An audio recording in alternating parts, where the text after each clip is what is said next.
54 কর্তৃক কদমতলা বিধানসভা এলাকায় সিপিআইএম দলের এক যোগদান সভা অনুষ্ঠিত হয়।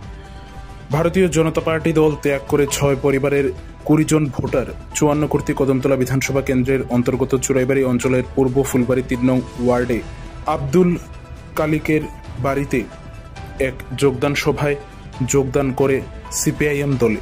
জানা যায় গতকাল রাতে অর্থাৎ 24শে অক্টোবর শুক্রবার রাত আনুমানিক 8টা নাগাদ এমনই দৃশ্য পরিলক্ষিত হয়।